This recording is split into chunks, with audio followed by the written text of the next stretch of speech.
በምድር ዓለምነት እንኖራለን ይኖራሉ። ለኛ ለተንቀሳቃሾቹ ስነ ፍጥረታት ከሰው ልጆች ጀምሮ ለእንስሳት ለአራዊት ለአዕዋፍ ለማይንቀሳቀሱ ለእጽዋትም ጭምር ዓለማቸው ይህ ዓለም ወይም ደግሞ መሬት ነው ማለት ነው። ለአሶች በባህር ውስጥ ለሚንቀሳቀሱ ለአዞ ሊሆን ይችላል፣ ለጉማሬ ሊሆን ይችላል፣ ለአሳ አንበሪ ሊሆን ይችላል። በባህር ውስጥ ለሚንቀሳቀሱት ሐዋሲያን ሁሉ ደግሞ ዓለማቸው ባህር ናት ማለት ነው። ባህር ነው። እንደዚህም ሁሉ ለፍጥረታት ልዩ ልዩ ዓለማት እንዳሏቸው ለነዚህ ለፍጥረታት ዓለማት ለሆኑ ለሰማይም ለምድርም ለባህርም ደግሞ ዓለሞቻቸው ሥላሴ እንደሆኑ ይነግረናል ማለት ነው። ስለዚህ ስንኳን በዓለማት መኖር እግዚአብሔር ከዓለማትም ውጭ የዓለማት ዓለም ሆኖ ዓለማትን አሐዜ ዓለም በእራሁ ዓለምን በመሃል እጁ ይዞ ኩሉ እሁዝ ውስተ እዴሁ ሁሉ በእጁ የተያዘ ሆኖ የሚኖር ረቂቅ አምላክ ነው ማለት ነው። እግዚአብሔር መንፈስ ነው ስንል በዚህ ልክ የምንረዳው ነው። በቦታ ደግሞ የማይወሰን ነው። ያው ከቦታም ውጭ ነው ማለት ነው። ከሀያው ዓለማት ውጭ እንደሆነ እንረዳለን። በኢሳይያስ ምዕራፍ 66 ቁጥር 1 ጀምሮ የእግዚአብሔርን ምሉእነት በሰማይም በምድርም እንዳለ ይነግረናል ማለት ነው። እንዲሁም እግዚአብሔር መንፈስ ነው ስንል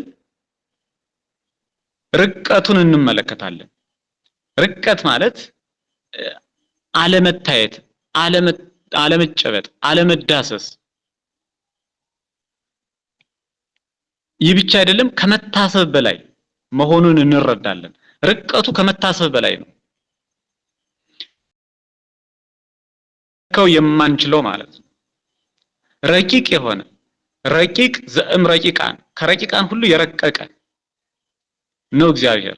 መንፈስ ነው ስንል እግዚአብሔር መንፈስ ነው ስንል እግዚአብሔር ረቂቅ ነው ስንል ረቂቅነቱ ርቀቱ ከረቂቃን ሁሉ የረቀቀ እንደሆነ እንረዳለን። ረቂቃን ፍጥረታትን በማነጻጸር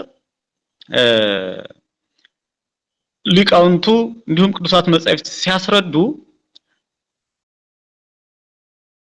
ምክንያቱም ነፋስን በእጃችን አንጨብጠው በአይናችንም አናየው፣ ረቂቅ ነው። ነፋስ ድምጹን ትሰማለህ፣ ከወዴት እንደሚመጣ የትም እንደሚሄድ ግን አታውቅም ብሎ ራሱ መድኃኒታችን ኢየሱስ ክርስቶስ በቅዱስ ዮሐንስ ወንጌል ምዕራፍ 3 ላይ ለኒቆዲሞስ እንዳስተማረው ነፋስ ረቂቅነቱን መጻሕፍት ይመሰክራሉ ማለት ነው። ስለዚህ ነፋስ ረቂቅ ነው። ነፋስን የምናውቀው እጽዋትን ሲያንቀሳቅስ፣ ባህርን ሲያናውጽ፣ ሲገስጽ ነው። እንዲሁም ደግሞ ድምጹን ሰምተን ነው እንጂ መነሻውን መድረሻውን አናውቅም፣ መልኩንም አናየው፣ በእጃችን ማንጨብጠው ማንዳስሰው ማለት ነው። አሁን ነፋስ ረቂቅ ነው። ከነፋስም ደግሞ የሰው ነፍስ ረቂቅ እንደሆነች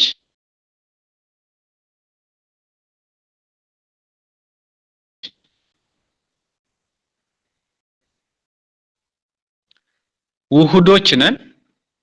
ከአራቱ ባህሪያት ጋር ከአምስተኛ ባህሪያ ነፍስ የተፈጠርን ነፍስ አለችን። የኛ ነፍስ ከነፋስም ደግሞ ረቂቅ ናት። ይህን እንዲያው ረቂቅነቷን በአመክንዮ በምሳሌ ለመረዳት ያህል ነፋስን ጠፈር ደፈር ይከለክለዋል ማለት ነፋስ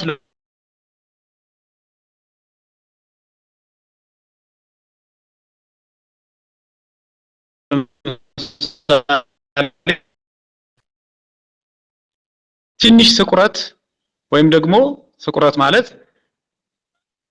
የነፋስ መግቢያ በር ከሌለ ነፋስ ሊገባ አይችልም። ስለዚህ ነፋስ ረቂቅ ነው ማለት ነው። ነፋስ የኔ ያህል ረቂቅ ነው። ከነፋስ ደግሞ ነፍስ ረቂቅነቷን እንዴት እንረዳለን ካልን ነፋስን ተራሮቹ ይጋርዱታል፣ ኮረብቶቹ ይጋርዱታል፣ እጽዋት ይጋርዱታል፣ ቤትም እንዲሁ ይጋርደዋል። ነፍስ እንዴት ትረቃለች የሚለውን ስናይ ነፍስ ግን ከሰው ልጆች ስጋ ተለይታ በምትወጣበት በምትሄድበት ጊዜ ከተዘጋ ቤት ነፋስ ከማይገባበት ቤት ውስጥ ያ ሊሞት የቀረበ ሰው ቢቀመጥ እና ከዚያ ላይ ቢያርፍ ነፍሱ ከስጋው ተለይታ በየት ወጣች ሳትባል ወጣ ትሄዳለች። ነፋስን የሚከለክለው የሚጋርደው የማያስገባው ቤት ነፍስን አላስወጣሽም አይላት። ያ ማለት ምን ማለት ነው? ነፍስ ከነፋስ ረቂቅ እንደሆነች ከነፋስ በብዙ መንገድ እንደምትረቅ የምንረዳበት ማሳያ እና መረጃ ማስረጃ ሊሆነን የሚችል አመክንዮ ነው ማለት ነው። እንግዲህ ነፋስ ረቂቅ ነው፣ ከነፋስም ደግሞ ነፍስ ረቂቅ ናት ማለት ነው። ከሰው ነፍስም ደግሞ መላእክት ይረቃሉ። መላእክት መናፍስት ናቸው፣ ረቂቃን ናቸው። ከነፍስም ደግሞ መላእክት ረቂቃን እንደሆኑ እንዲያውም ወይሐልፍ መልአክ በመልአክ ይላል። አንዱ መልአክ በአንዱ መልአክ ላይ አልፎ እስከ መሄድ ይደርሳል ይለዋል። ያ ማለት አንዱ መልአክ በአንዱ መልአክ ላይ ሲያልፍ መገፋፋት ሳይኖር ቦታ ልቀቅልኝ ማለት ሳይኖር ከረቂቃንነታቸው የተነሳ መላእክት አንዱ መልአክ ባለበት በዚያ ሌላኛው መልአክ አልፎ መሄድ ይችላል መገፋፋት ሳይኖርባቸው የርቀታቸውን መጠን መጻሕፍት በዚህ ልክ ያስቀምጣሉ ማለት ነው። እና ከነፍስ ይረቃሉ መላእክት። ከመላእክትም ደግሞ የመላእክት ህሊናቸው ሐሳባቸው እጅግ የረቀቀ ነው። ህሊናቸው ከመላእክት ከአካላቸው ህሊናቸው ትረቃለች። ይህች የመላእክት ህሊና ርቀት በስላሴ ዘንድ ደግሞ እንደ ታላቅ ተራራ የገዘፈች ናት ነው የሚለው። አሁን እግዚአብሔር መንፈስ ነው እያየን ያለ ነው። የእግዚአብሔር የባህሪው መገለጫዎች ከሆኑት አንዱና የመጀመሪያው እግዚአብሔር መንፈስ ነው፣ እግዚአብሔር ረቂቅ ነው ስለሆነ ማለት ነው። የእግዚአብሔርን ርቀት ከፍጡራን ርቀት በላይ እንደሆነ ነው እያየን ያለ ነው። ስለሆነ ከነፋስ ነፍስ፣ ከነፍስ መላእክት፣ ከመላእክት የመላእክት ህሊናቸው ሐሳባቸው እንደሚረቁ አይተናል። ከመላእክት ህሊና ደግሞ ስላሴ እጅግ በጣም የረቀቁ ናቸው። እጅግ በጣም የረቀቁ ከመሆናቸው የተነሳ የመላእክት ህሊና ከፍጡራን ሁሉ ረቂቅ የሆነችዋ ህሊና በስላሴ ርቀት ዘንድ እንደ ተራራ የገዘፈች ናት ነው የሚለን። ያ ማለት የስላሴ ረቂቅነት በአእምሮ የሚታወቅ በልቡና የሚታሰብ አይደለም። ረቂቅ ዘእም ረቂቃን ከረቂቃን ሁሉ የረቀቀ የሚያሰኘው እግዚአብሔርን ለዛ ነው ማለት ነው። እና እግዚአብሔር ረቂቅ ነው ስንል ርቀቱ ከፍጡራን በላይ የሆነ የማይታሰብ ከህሊናም በላይ የሆነ ከረቂቃን የረቀቀ እንደሆነ መረዳት አስፈላጊ ነው። እግዚአብሔር መንፈስ ነው ረቂቅ ነው ስንል የማይመረመር ስውር መሆኑ ነው። የማይመረመር ስውር ነው። ምክንያቱም ከአእምሮ በላይ ከሆነ ከህሊና በላይ ከሆነ ሰው የሚመረምር በህሊናው ነው አይደል እንዴ? በአእምሮው ነው የሚያውቅ። ስለዚህ መልዕልተ ኩሉ ህሊና ከህሊና ሁሉ ከሐሳብ ሁሉ በላይ ከሆነ ማን ይመረምረዋል? ከመመርመር በላይ ነው ማለት ነው። ስለዚህ የማይመረመር ስውር ነው ማለት ስውር ማለት የተደበቀ ያልተገለጸ ማለት እንደሆነ ሁሉ ከህሊና በላይ የማይመረመር ረቂቅ እንደሆነ እናምናለን እንረዳለን ማለት ነው።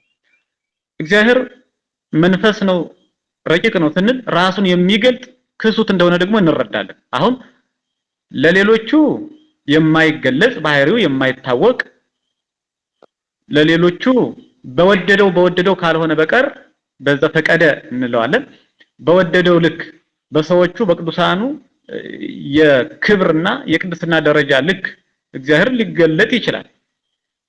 በሙሉ ባህሪው ግን ሊገለጥ አይችልም። ያ ማለት ፍጡር ሊወስነው ሊያየው ስለማይችል ማለት ነው። ራሱ ግን እግዚአብሔር ለራሱ የተገለጠ ነው። ራሱን የሚገልጥ ለራሱ የተገለጠ እንደሆነ ረቂቅ ነው ስላልን ለራሱ ግን ራሱን ለራሱ የሚገልጥ ራሱ ለራሱ የተገለጠ የታወቀ እንደሆነ እንረዳለን ማለት ነው።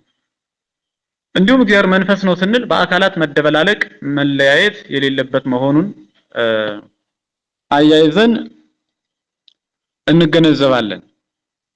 መደበላለቅ ማለት ሶስቱ አካላት አብ ሙሉ አካል ከራስ ፀጉር እስከ እግር ጥፍር ከግንባር እስከ ተረከዝ ድረስ በሰው ልጆች ምሳሌ ሙሉ አካል ያለው ወልድም ልክ እንዲሁ መንፈስ ቅዱስም ልክ እንዲሁ ለየራሳቸው ምሉአን ፍጹማን የሆኑ አካላት ያሏቸው ናቸው። መደበላለቅ የለባቸውም። ቀዋማያን አካላት ናቸው። በራሳቸው ጸንተው የሚቆሙ አካላት ናቸው ማለት ነው። መለያየት ስንል በአካል የተለያዩ ሶስት እንደሆኑ እናምናለን እናውቃለን። ግን ይህ መለያየት ምንድነው ያለን እንደሆነ እነዚህ ሶስቱ አካላት ፍጹማን መልክዓት ፍጹማን ገጻት አሏቸው። ፍጹም የሆነ ገጽ ፍጹም የሆነ መልክ አላቸው ለሶስቱም አካላት። እነዚህ ሶስቱ አካላት በመልክ አይለያዩም ለማለት ነው። በፊት በገጽ አይለያዩም ማለት ነው። ያ ማለት ፍጹም ተመሳሳይ ናቸው ማለት ነው። መለያየትን በዚያ ልክ ነው የምንረዳው እንጂ በአካል የተለያዩ አይደሉም ለማለት አይደለም። ግን ለእያንዳንዳቸው ሶስቱ አካላት መልክ አላቸው፣ ገጽ አላቸው። ያ መልክ ያ ገጽ አንዱ ካንዱ የተለየ አይደለም። ፍጹም ተመሳሳይነት ያለው መልክ ፍጹም ተመሳሳይነት ያለው ገጽ ያላቸው በመሆናቸው መለያየት የሌለባቸው እንደሆኑ እንረዳለን። እግዚአብሔር እንደ አቅማችን በቋንቋችን ልክ እንጂ እንደ እግዚአብሔርነቱ ሊነገር የማይቻል መሆኑም ሊዘነጋ ይገባል። እግዚአብሔር መንፈስ ነው ስንል መንፈስነቱ ዝሩ ወይም ደግሞ ብትን አይደለም፣ አካላዊ ነው። ረቂቅ ስለሆነ አካል አለው፣ ረቂቅ አካል አለው እንጂ ዝም ብሎ አካል የሌለው የተበተነ ነገር ዝሩ የሆነ ነገር አይደለም። ረቂቅ አካል ከረቂቃን ሁሉ ረቂቅ የሆነ አካል ያለው ነው። እግዚአብሔር መንፈስ ነው ረቂቅ ነው ስንል አካል ያለው ረቂቅ እንደሆነም ማስተዋል ይገባል ማለት ነው። እንግዲህ የመጀመሪያው እግዚአብሔር ረቂቅ ነው፣ እግዚአብሔር መንፈስ ነው የሚለው የባህሪው መገለጫ እንደሆነ አይተናል። ሁለተኛ እግዚአብሔር ቅዱስ ነው። ቅዱስ ማለት ልዩ ማለት ሲሆን ቅዱስ ማለት ልዩ ማለት ሲሆን ለእግዚአብሔር ሲቀጸል ፍጹም ልዩ የሚል ትርጉም ይኖረዋል። ምክንያቱም ብዙ ልዩ የሆኑ ፍጥረታት አሉ። ከነዚያ ሁሉ ደግሞ የተለየ ስለሆነ እግዚአብሔር ፍጹም ልዩ የሚል ትርጉም ይሰጠናል ማለት ነው። እግዚአብሔር ቅዱስ ነው ስንል ልዩ ነው ስንል ፍጹም ልዩ። እግዚአብሔር ፍጹም ልዩ የሚሆነው ከሕጸጽ ነፃ በመሆኑና ከክፋትና ከርኩሰት የተለየ በመሆኑ ብቻም አይደለም። ሕጸጽ ማለት ጉድለት ማለት ነው። ከጉድለት እግዚአብሔር ፈጽሞ ንጹህ ነው፣ ፈጽሞ የራቀ ነው፣ ምንም ጉድለት የሌለበት ነው። ከክፋቱም ፈጽሞ የራቀ ነው። እስመ ንጹሐት ጠባያቲሁ ለእግዚአብሔር እምነውር፣ እግዚአብሔር ከነውር ፈጽሞ የነጻ ነው የሚለው። ነውር የሌለበት ነው፣ ክፋት የሌለበት ነው። ስለዚህ ከጉድለት ከክፋት ከርኩሰት የተለየ በመሆኑ ብቻም አይደለም እግዚአብሔር ፍጹም ልዩ ነው የምንለው። በዚህ ብቻም አይደለም፣ ሌሎቹንም የሚቀድሳቸው የረከሱትን የሚያነጻ ክፉዎችን ክፋታቸውን አርቆ መልካም እንዲሆኑ የሚያደርግ ለጎደለባቸው ሁሉ ጉድለታቸውን አስወግዶ የሚሞላላቸው ቅድስናው የባህሪው ስለሆነ እግዚአብሔር ፍጹም ልዩ ነው እንለዋለን ማለት ነው። እና እግዚአብሔር ቅዱስ ነው እንላለን። ቅዱስ የሚለው ቃል ሲተረጎም ልዩ ነው ማለት ነው። ለዚህም አቤቱ በቅድስና የከበረ እንዳንተ ያለ ማን ነው ተብሎ የማይነጻጸር ቅድስናው የተመሰከረለት አምላክ እንደሆነ በትንቢተ ኢሳይያስ ምዕራፍ 6 ቁጥር 3 ላይ እናገኛለን ማለት ነው። እንዲሁም ደግሞ በመዝሙረ ዳዊት መዝሙር 98 ቁጥር 5 ላይ ማንም የማይነጻጸረው በቅድስና የከበረ እንደርሱ ያለ ማንም የሌለ አምላክ እንደሆነ ቅዱሳት መጻሕፍት ይነግሩናል ማለት ነው። ሶስተኛው የእግዚአብሔር የባህሪው መገለጫ ካህሌ ኩሉ ነው። እግዚአብሔር ካህሌ ኩሉ ማለት ሁሉን ቻይ ማለት ነው። እግዚአብሔር በባህሪው የሚሳነው የሌለ የወደደውን ሁሉ ያደርግ ዘንድ የሚቻለው የወደደውን ሁሉ ላድርግ ያለውን ሁሉ ማድረግ የሚችል የሚሳነው የሌለ አምላክ ነው። በመጽሐፈ ኢዮብ ምዕራፍ 42 ቁጥር 2 ላይ እንዲሁም በቅዱስ ሉቃስ ወንጌል ምዕራፍ 1 ቁጥር 37 ላይ ለእግዚአብሔር የሚሳነው ምንም ነገር እንደሌለ መጻሕፍት ይነግሩናል ማለት ነው። እንግዲህ እግዚአብሔር ላድርግ ያለውን ሁሉ ማድረግ የሚችል ነው። ፍጥረት የማይችለውን ሁሉ እግዚአብሔር የሚችል ነው። ችሎታ የሚባል ነገር ሁሉ በእግዚአብሔር ዘንድ የተቻለ ነው። ለእግዚአብሔር የማይቻል ችሎታ የለም። እግዚአብሔር በባህሪው የሚሳነው የሌለ ሁሉም ነገር የማይሳነው የወደደውን ሁሉ ያደርግ ዘንድ የሚቻለው ካህሌ ኩሉ አምላክ ነው ማለት ነው። ይህንንም ስንል ከማንም ደግሞ እርዳታ የማይፈልግ የማይጠይቅ ነው። ማንንም የማያማክር ማንንም ለእርዳታ የማይፈልግ የማይሻ መላእክትንም ሲፈጥራቸው እርሱን እንዲረዱት አይደለም የፈጠራቸው። ክብሩ በባህሪው እንደቀራው ሰውና መላእክትን ፈጠረ ነው የሚለው። ሰውና መላእክት በመፈጠራቸው ራሳቸው መላእክትና የሰው ልጆች ሊከብሩ ነው፣ ሕይወትን ሊያገኙ ነው፣ በደስታ ሊኖሩ ነው እንጂ እግዚአብሔር ፍጥረታትን በመፍጠሩ የሚጠቀመው ፍጥረታት ለፈጣሪ ለእግዚአብሔር የሚረዱት ነገር ኖሮ አይደለም ማለት ነው። እና እግዚአብሔር ካህሌ ኩሉ ነው። የባህሪው መገለጫ ሶስተኛው ሁሉን ቻይ ነው ማለት ነው። ከማንም እርዳታን የማይጠይቅ የማይፈልግ የማያሻው ሁሉን ማድረግ የሚችል በባህሪው የሚሳነው የሌለ ሁሉን ቻይ አምላክ ነው ማለት ነው። አራተኛው የእግዚአብሔር የባህሪው መገለጫ አራተኛው ዘለዓለማዊ ነው።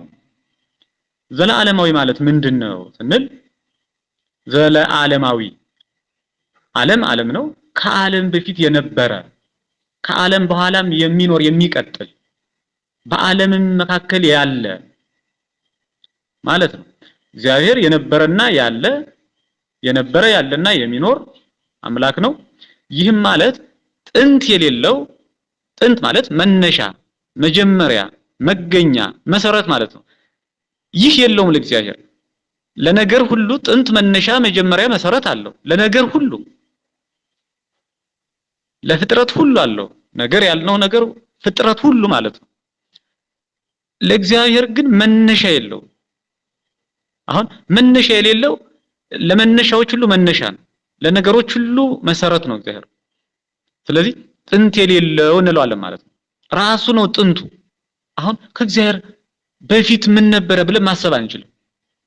የነገሮች ሁሉ ፊተኛ መጀመሪያ ነገሮችን ሁሉ ያስገኘ የፈጠረ እርሱ ስለሆነ ጥንት የሌለው ዘመን ደግሞ የማይቆጠርለት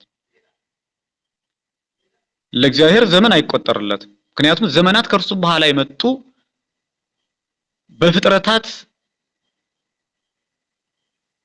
ዑደት የተገኙ ፍጥረታት ሲገኙ የተጀመሩ ናቸው ዘመናት ማለት ነው። እንግዲህ በስነ ፍጥረት ታሪክ በዕለተ እሁድ ፍጥረት ሲጀመር ነው ዘመን ያን ጊዜ የተጀመረው ማለት ነው። ከዚያ በፊት ዘመን የለም። እግዚአብሔር ከዘመን በፊት ነው። ለእግዚአብሔር ዘመን አይቆጠርለትም ማለት ነው። ዘመን የማይቆጠርለት ጥንት የሌለው በዘመን መካከል ደግሞ ያለ ዛሬ ዘመን ይቆጠራል። ፀሐይ ትወጣለች ትገባለች፣ ጨረቃ ትወጣለች ትገባለች፣ ከዋክብትም እንዲሁ። ምክንያቱም በፀሐይ በጨረቃ በከዋክብት የሚቆጥሩ ስላሉ ማለት ነው ከሰው ልጆች መካከል። አሁን በፀሐይ መውጣት መግባት ዘመንን እንቆጥራለን ማለት ነው። በመዓልትና በሌሊት መፈራረቅ ዘመንን እንቆጥራለን ማለት ነው። 2018 እንደ ኢትዮጵያውያን ብለን የምንቆጥር ድህረ ልደተ ክርስቶስ በመዓልትና በሌሊት በጨለማና በብርሃን መፈራረቅ በፀሐይ መውጣትና መግባት ምክንያት የመጣ የዘመን ቁጥር ነው ማለት ነው። በጥቅሉ 7018 የምንለው ዘመን ከፍጥረት ጀምሮ ከስነ ፍጥረት ታሪክ ጀምሮ የተጀመረ ቁጥር ነው። በዚህም ዘመን እግዚአብሔር ይኖራል ማለት ነው። መካከለኛ ነው ማለት እንደዛ ነው። ፍጻሜ መጨረሻ ደግሞ የሌለው የነገሮች ሁሉ ፈጻሚ ነገሮችን ሁሉ የሚጨርስ የነገሮች ሁሉ ፍጻሜ ራሱ ደግሞ መጨረሻ የሆነ ማለት ነው። መጨረሻ የሆነ ማለት መጨረሻ የሌለው መጨረሻ ለነገር ሁሉ መጨረሻ ነው ማለት ነው። በዮሐንስ ራእይ ምዕራፍ 4 ቁጥር 8 ላይ ዘለዓለማዊነቱን እናገኛለን ማለት ነው። ስለዚህ ለዓለማዊነቱ መጽሐፍ ቅዱስ ይነግረናል ማለት ነው። እግዚአብሔር በቦታ እንደማይወሰን ሁሉ በጊዜ የማይወሰን ፍጹም ከዘመን በላይ ነው። እርሱ ዓለምን ሲፈጥር ዘመን ተጀመረ ነው። ዓለምን ሲፈጥር ዘመን ተጀመረ። ስለዚህም እግዚአብሔር የጊዜዎች የዘመናት ሁሉ መሪና ፊት አውራሪ ጀማሪ የዘመናት ሁሉ ንጉስ እንደሆነ እናምናለን እንረዳለን። በመዝሙር 90 ቁጥር 2 ላይ ይሄንን እናገኛለን ማለት ነው። አራተኛ ዘላለማዊነቱ የባህሪው መገለጫ እንደሆነ ካየን፣ አምስተኛ የእግዚአብሔር የባህሪው መገለጫ እርጅናና መለወጥ የሌለበት ነው። እግዚአብሔር ማርጀት መለወጥ የሌለበት ነው። መለወጥ የሚለውን በዘመን አሁን ሰውን ብናይ ህፃን ይሆናል፣ ከተወሰነ ዘመን በኋላ ደግሞ ወጣት ይሆናል፣ ከተወሰነ ዘመን በኋላ ደግሞ እርጅና ይመጣበታል፣ በዘመኑ ያረጃል ማለት ነው። ምክንያቱም የተገደበለት የተወሰነለት የእድሜ ቀጠሮ ስላለው በዚህ ዓለም የሰው ልጅ በዘመናት መፈራረቅ አካላዊ ማንነቱ ተለዋዋጭ ነው ማለት ነው። በእግዚአብሔር ግን እንዲህ አይነት ነገር የለም። እግዚአብሔር ጥንት የነበረው እግዚአብሔር በዘመናት ከተገኙ በኋላ በዘመናት መፈራረቅ በዘመናት መቆጠር የሚያረጅ ህፃን የነበረው ወጣት የነበረው ሽማግሌ የሚሆን አይደለም። የሥላሴን ስዕላት ስንመለከት በሸመገሉ በአረጋውያን አምሳል ይሳላሉ። ያ ማለት ሥላሴ በዚያ ልክ ናቸው ወይ ማለት አይደለም። በዘመናት የሸመገሉ እንደሆኑ ዘመናትን የሚያሸመግሉ ዘመናትን የሚያሳልፉ ብዙ ዘመናት የኖሩ ዘመንም የማይቆጠርላቸው ከዘመኑ ሁሉ በፊት የነበሩ መሆናቸውን ለመግለጽ በሶስት አረጋውያን በሶስት ሽማግሎች አምሳል ይሳላሉ እንጂ ሥላሴ በመናያቸው ስዕላት አንፃር እንደዚያ ማንነታቸው አካላቸው እንደዚያ የገዘፈ እንደዚያ የሸመገሉ ማለት አይደለም ማለት ነው። እና እርጅናና መለወጥ የለበትም እግዚአብሔር ማለት ነው። እግዚአብሔር በመንግስቱ ሽረት የለበትም፣ በባህሪው ሞት የለበትም። የማይለወጥ የማያረጅ አምላክ ነው ማለት ነው። ሁል ጊዜ በጥንት ማንነቱ በዚያች ጸንቶ የሚኖር ቃዋሚ የማይለዋወጥ ነው ማለት ነው። ስድስተኛ ለዚህ እርጅና የሌለበት እንደሆነ በትንቢተ ሚክያስ ምዕራፍ 3 ቁጥር 6 ላይ መጽሐፍ ቅዱስ እንዲሁም ደግሞ በያዕቆብ መልእክት ምዕራፍ 1 ቁጥር 17 ላይ በዳዊት መዝሙር 144 በቅንፍ 145 ማለት ነው ቁጥር 13 ላይ እርጅናና መለወጥ የሌለበት አምላክ እንደሆነ መጻሕፍት ምስክሮች ሆነው እናገኛቸዋለን ማለት ነው። ስድስተኛ ሁሉን አዋቂ ነው እግዚአብሔር። ሁሉን አዋቂ ነው እግዚአብሔር። ሁሉን አዋቂ ነው ስንል እግዚአብሔር ያለፈውንና የሚመጣውን ሁሉ በአሁኑ ጊዜ እንዳለ ነገር በግልጥ የሚያውቅ ነው ማለት ነው። ያለፈውን ሰው ያለፈውን ይረሳል። ብዙ ዘመን ከሆነ በኋላ ይረሳል የሰው ልጅ። ቢያስታውሰውም እንኳን ሙሉ በሙሉ ሁሉ ነገር አያስታውሰው። ጊዜውን አያስታውሰው። ጊዜውንም ቢያስታውሰው ያችን ረቂቅ የሆነችዋን ጥቃቅኗን የጊዜ መጠን ሊያውቅ አይችልም። ማለት ሰዓቱን ቢያስታውሰው ደቂቃውን ላይ ያስታውሰው ይችላል። ደቂቃውን ቢያስታውሰው ሴኮንዱን ማይክሮ ሴኮንዱን አያስታውሰው ማለት ነው። እግዚአብሔር ግን ዘመኑንም ቦታውንም በየትኛውም ሁኔታ እግዚአብሔር ሁሉን ነገር አዋቂ ነው ማለት ነው። ያለፈውን ያውቃል፣ ያልተደረገውን የሚደረገውን አሁን የሌለውን ነገ የሚኖረውን የሚሆነውን የሚመጣውንም ሁሉ እንዲሁ ያውቃል ማለት ነው። ስለዚህ ሁሉን አዋቂ ነው እንለዋለን። ሲያውቅም አሁን እንዳለ አድርጎ ያውቀዋል። ያለፈውንም የሚመጣውንም አሁን በዚያ ቅጽበት እንዳለ ያ ነገር ያለፈውን በዚያ ሰዓት እንደሆነ የሚመጣውም ገና ሳይመጣ ገና ሳይሆን አሁን እየሆነ እንደሆነ አድርጎ እግዚአብሔር ያውቀዋል ማለት ነው። የእግዚአብሔር አስቀድሞ ማወቅ ደግሞ እርሱ ወደሚፈልገው አቅጣጫ ይመራዋል የሰው ልጅ ማለት አይደለም። ወይም ደግሞ ሰው ሁሉ እግዚአብሔር የወሰነለትን እንጂ ሌላ ለማድረግ ነፃነት የለውም ለማለትም አይደለም። ያ ማለት ሰው የሚኖረው እግዚአብሔር በወሰነለት ነው ማለት አይደለም። ያውቃል ስንል የእግዚአብሔር ዕውቀቱ የእግዚአብሔር ማወቁ የሰው ልጅ ነፃነት አያስቀርም፣ አያግድም። በሰው ልጆችም ላይ ደግሞ እግዚአብሔር ወስኖባቸዋል አያሰኝም ማለት ነው። ያውቃል ግን ደግሞ ቅድመ ውሳኔ የለም። ሰው በወደደው በፈቀደው በሚፈልገው መንገድ ይሄዳል። ህይወትንም ሊመርጥ ይችላል፣ ሞትንም ሊመርጥ ይችላል በራሱ ነፃነት እንጂ እግዚአብሔር አንተ ለህይወት ነህ አንተ ለሞት ነህ ብሎ አንተ ለክፉ ነህ አንተ ለበጎ ነህ ብሎ ውሳኔን አያስቀምጥም። በሰው ልጆች ነፃነት ጣልቃ አይገባም ማለት ነው። እና ያውቃል ስላልን ይወስናል ለነገሮቹ ወይም ደግሞ ለሰው ልጆች የሚሆኑትን ይወስንባቸዋል ማለት እንዳልሆነ ማስተዋል ያስፈልጋል። እና እግዚአብሔር ሁሉን አዋቂ ነው። ሰባተኛ የእግዚአብሔር የባህሪው መገለጫ እግዚአብሔር አይለወጥም። መለወጥን በቁጥር 5 ላይ እርጅናና መለወጥ የለበትም ብለን አይተናል። ሆኖም ግን ይህ ከዘመን ጋር የተያያዘ መለወጥ ነው። 5ኛ ላይ ያየነው። 7ኛ ላይ የምናየው እግዚአብሔር አይለወጥም ስንል በባህሪው የሚለወጥ አምላክ አይደለም። እስመ አነ አምላክ ዘኢይትዌለጥ ይላል ራሱ። እኔ የማልለወጥ አምላክ ነኝ ነው የሚለው። የማልለወጥ አምላክ ነኝ ምን ማለት ነው? እግዚአብሔር ገባሬ ሰናያት ነው። መልካም ነገሮችን የሚያደርግ የመልካሞች ሁሉ መልካም ነው። አሁን እግዚአብሔር መልካም ነው።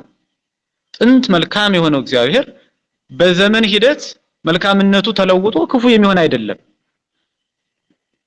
እግዚአብሔር ንጹህ ባህሪ ነው። በባህሪው ንጹህ ነው። ነውር፣ ነቀፋ፣ ርኩሰት የሌለበት ንጹህ ባህሪ አምላክ ነው። በዘመን ሂደት ከብዙ ዘመን በኋላ ደግሞ ያንን ንጽህና የሚያጣ አይደለም ማለት ነው። እግዚአብሔር አይለወጥም ስንል ንጹህ የነበረው ንጹህ ወደ አለመሆን፣ መልካም የነበረው መልካም ወደ አለመሆን፣ ክፉ ወደ መሆን ይለወጣል ማለት አይደለም። እግዚአብሔር ከእግዚአብሔርነቱ ከአምላክነቱ ወኢይክልክ ሂደርሶ ይላል፣ ከሂደርሱ ይላል። ራሱንም አሉ የማይል ማለት ከአምላክነቱ ፈጽሞ የማይለወጥ ትናንትናም ቅድመ ዓለምም አምላክ ነው፣ በማይከለ ዘመንም አምላክ ነው፣ ከዘመናትም በኋላ ደግሞ አምላክ ነው። እና እግዚአብሔር የማይለወጥ በባህሪው የማይለወጥ አምላክ ነው ማለት ነው። የባህሪው መገለጫ የማይለወጥ ነው፣ 7ኛው ማለት ነው። 8ኛው የእግዚአብሔር የባህሪው መገለጫ እግዚአብሔር በውሳኔው የሚጸና ያለውን የሚያደርግ ይሁን ያለውን የሚያደርግ የተናገረውን የሚፈጽም የማያደርገውን የማይናገር የተናገረውን የማያስቀር በውሳኔውም እንደሰው የማይጸጸት አምላክ ነው። እንደሰውም የማይጸጸት አምላክ ነው። ቃል ኪዳኑን የሚጠብቅ ጻድቅ የባህሪ አምላክ ነው ተብሎ በኦሪት መጽሐፍ ኦሪት ዘኍልቍ ምዕራፍ 23 ቁጥር 19 ላይ ተጠቅሷል ማለት ነው። ቃል ኪዳኑን የሚጠብቅ ጻድቅ የባህሪ አምላክ ነው። እውነተኛ የባህሪ አምላክ ነው። ቃል ኪዳኑን የተናገረውን የማያስቀር ማለት ነው። ከቅዱሳኑ ጋር የተስማማውን ስምምነት የተዋዋለውን ውል የሚፈጽም ማለት ነው። ሊቁ ቅዱስ ኤፍሬም መሐለ እግዚአብሔር ለዳዊት በጽድቅ ወኢይኔስህ ይላል። እግዚአብሔር ለዳዊት በእውነት ማለ ከማለም አይጸጸትም ይለዋል። ምን ብሎ ምሎ ነበር? እስመ ፍሬ ከርስከ አነብር ዲበ መንበርከ ከአብራከ የተገኘውን በዙፋን ላይ አነግስልሃለሁ ብሎ ለዳዊት እግዚአብሔር ምሎለት ነበር። ያ በሰሎሞን ተፈጽሞለታል። ከአብራኩ የተገኘው ሰሎሞን በዙፋኑ ነግሶለታል ማለት ነው። ዳዊት 40 ዘመን ገዛ፣ ሰሎሞንም 40 ዘመን ገዛ ማለት ነው። እስራኤልን አስተዳደረ። በኋለኛው ዘመን ደግሞ ይህ ቃል ለክርስቶስ ሆኗል። ያ ማለት ክርስቶስ ከዳዊት ዘር ከዳዊት ባህሪ በስጋዊ ልደቱ ከመቤታችን ከዳዊት ዘር ከተገኘች ከመቤታችን ተገኝቶ ወልደ ዳዊት መባል ችሏል። በዳዊት ዙፋን ተቀምጧል ማለት ነው። በዳዊት ዙፋን ማለት ነው። ሰሎሞን በግዘፍ የነገሰባቸውን ክርስቶስ በርቀት ነግሶባቸዋል ማለት ነው። በርቀት ሰሎሞን በጸጋ የነገሰባቸውን ክርስቶስ ደግሞ በባህሪ ነግሶባቸዋል ማለት ነው። ከዳዊት ነገድ ተገኝቶ ተወልዶ ከመቤታችን ተወልዶ ክርስቶስ መንግስትን ገንዘብ አድርጓል ማለት ነው። የባህሪ መንግስትን እንዲሁም ደግሞ በርቀት የሰው ልጆችን አድሮባቸው ነግሶባቸው ገዝቷቸው ይኖራል ማለት ነው። ስለሆነ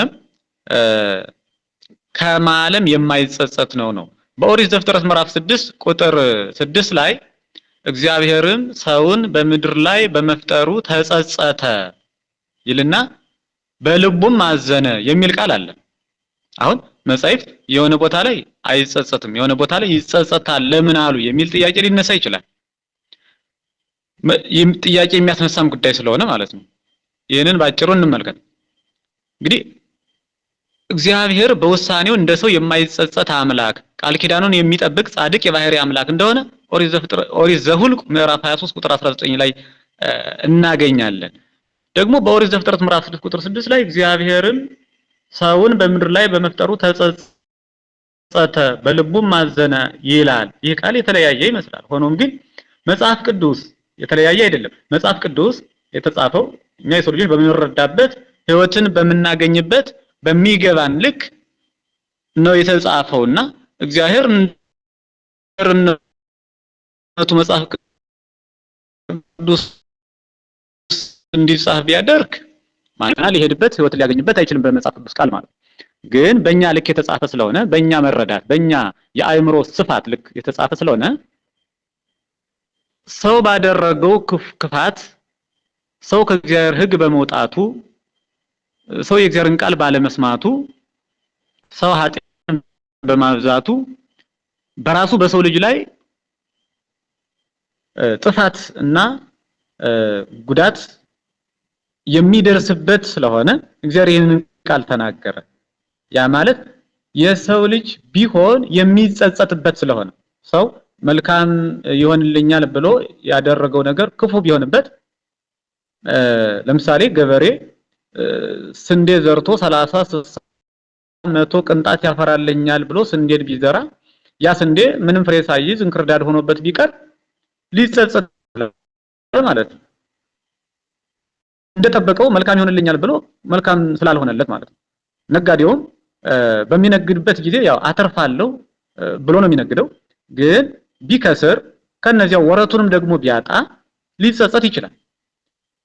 እንደጠበቀው ስላልሆነለት በመልካም ፋንታ ክፉ ስለሆነበት ማለት ነው። አተርፋለሁ ብሎ ስለከሰረ ማለት ነው። ሁሉም በዚያ ልክ ማለት ነው። ለሰው ቢሆን የሚያጸጽት ስለሆነ እግዚአብሔር ሰውን በምድር ላይ በመፍጠሩ ተጸጸተ ይለናል መጽሐፍ ቅዱስ። የሰው ልጆች የሚያጸጽት ስራን ስለሰሩ ራሳቸው በክፉ ስራቸው የሚጠፉበትን ስላደረጉ ሰው ቢሆን የሚጸጸትበት ስለሆነ በዚህ ጉዳይ ባላደርገው ኖሮ ብሎ የሚጸጸትበት ስለሆነ በሰው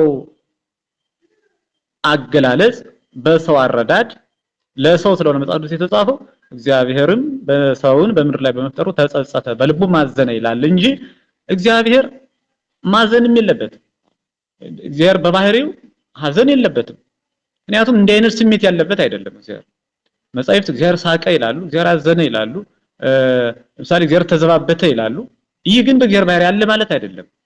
ሰዎች እኛ በምንረዳበት በሰዎች ቋንቋ በሰዎች መረዳት ልክ ስለተጻፈ ነው መጽሐፍ ቅዱስ እንጂ እግዚአብሔር የሚያዝን አምላክም አይደለም፣ እግዚአብሔር የሚጸጸት አምላክም አይደለም ማለት ነው። ምክንያቱም የሚጸጸት እኮ ነገ የሚሆነውን ስለማያውቅ ነው የሰው ልጅ የሚጸጸት ማለት ነው። ነገ የሚሆነውን ስለማያውቅ መልካም ይሆንልኛል ብሎ ክፉ ቢሆንበት ይጸጸታል ማለት ነው። ወይ ባላደረኩት ይህን ባልሰራው ብሎ ሊጸጸት ይችላል ስለማያውቀው የሚሆነውን ማለት ነው። እግዚአብሔር ግን ያለፈውንም የሚመጣውንም የሚያውቅ የባህሪ አዋቂ ሁሉን አዋቂ ነው። ስለዚህ ሁሉን አዋቂ ከሆነ ደግሞ የማይጸጸት ነው ማለት ነው። ስለዚህ እግዚአብሔር በውሳኔው የሚጸና ያለውን የሚያደርግ የተናገረውን የሚፈጽም የማያደርገውን የማይናገር የተናገረውን የማያስቀር በውሳኔውም እንደሰው የማይጸጸት አምላክ ነው ማለት ነው። 8ኛው የባህሪው መገለጫ ይህ ነው። 9ኛ የእግዚአብሔር የባህሪው መገለጫ እግዚአብሔር በሁሉ ሙሉ ነው። ሙሉ በኩለሄ ነው እንለዋለን።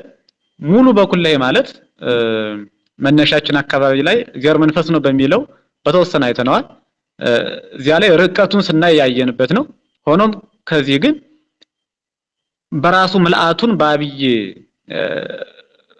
ርዕስ እንመለከተው እግዚአብሔር በሁሉ ሙሉ ነው ማለት እንዴት ነው? እግዚአብሔር ከዚህ አለ ከዚያ የለም አይባልም።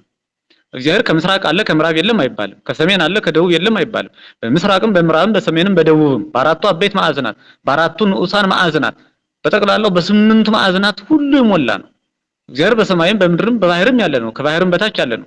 እግዚአብሔር በጽርሐ አርያም አለ። እግዚአብሔር በበርባሮስ አለ። እግዚአብሔር በናጌብ አለ። እግዚአብሔር በአድማስ አለ። በሁሉ የሞላ ነው። እንግዲህ በሃያው ፍጥረታት ሁሉ የሞላ ነው ማለት ነው። ከምልአትም ባሻገር ደግሞ ከጽርሐ አርያም በላይ ምንም ፍጥረት በሌለበትም እግዚአብሔር አለ። ያ ስፉህነቱን ያሳየናል። ከበርባሮስ በታች ምንም ፍጥረት በሌለበት እግዚአብሔር አለ። ይህም ስፉህነቱን ከፍጥረትም ባሻገር መኖሩን ይነግረናል። ከዳርቻና ከዳርቻ ባሻገር ከናጌብ ባሻገር እግዚአብሔር አለ። ይህም ስፉህነቱን ያሳየናል። ከአድማስ ባሻገር እግዚአብሔር አለ። ይህም ስፉህነቱን ያሳየናል።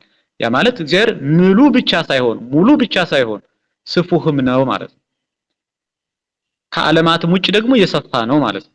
እና እግዚአብሔር ከዚህ አለ ከዚያ የለም፣ ከዚያ አለ ከዚህ የለም የማይባል በሰማይ የሚኖር በሰማይ ይኖራል በመባሉ ስለ ክብሩና ስለ ልዕልናው ነው እንጂ በሰማይ ብቻ ተወስኖ ይኖራል ማለት አይደለም። ምክንያቱም ይህንን ቃል ኢሳይያስ ሰማይኒ መንበሬ ወምድርኒ መካየደ ገሬ፣ ሰማይ መንበሬ ዙፋኔ ነው፣ ምድርም የእግሬ መረገጫ ናት፣ ለእኔ ማረፊያ የሚሆን ቤት ከወዴት ትሰሩልኛላችሁ ነው የሚለው ኢሳይያስ።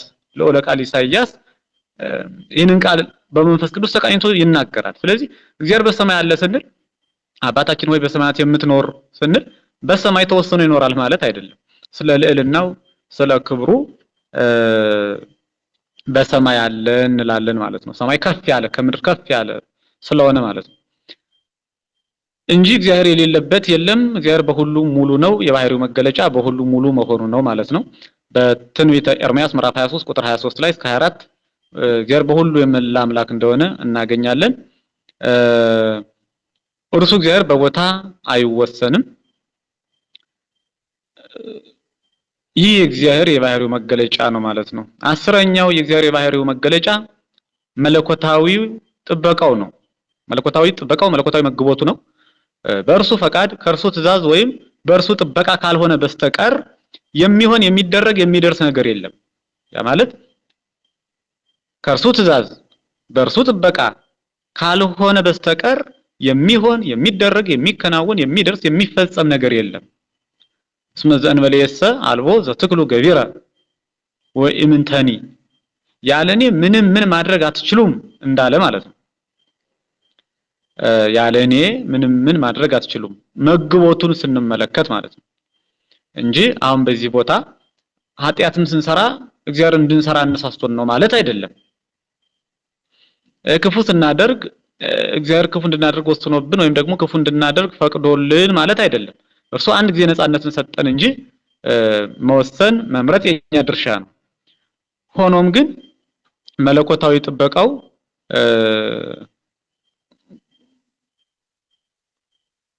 በእርሱ ፈቃድ ካልሆነ በስተቀር የሚሆን የሚደረግ የሚደርስ ነገር የለም ማለት መግቦቱ ዝናማትን ማዝነሙ፣ ፀሐይን ማውጣቱ፣ ወንዞችን ማፍሰሱ፣ ብርሃናትን ማመላለሱ፣ ፍጥረታት ሁሉ በስርዓት መኖራቸው፣ መውጣት መግባታቸው፣ መመላለሳቸው፣ የአራዊት በሌሊት መውጣት፣ የእንስሳት በቀን የፍጥረታት ሁሉ ስርዓት በእግዚአብሔር ፈቃድ እንደሆነ በእግዚአብሔር መግቦት እንደሆነ በመለኮታዊ ትእዛዙ እንደሆነ የምንረዳበት ነው ማለት ነው። እንዲያውም እርሱ እግዚአብሔር ሳይፈቅድ እርሱ እግዚአብሔር ሳያውቅ ከራሳችን ጸጉር አንዷ እንኳን መነቀል እንደማትችል ራሱ ክርስቶስ ነግሮናል በቅዱስ ወንጌል።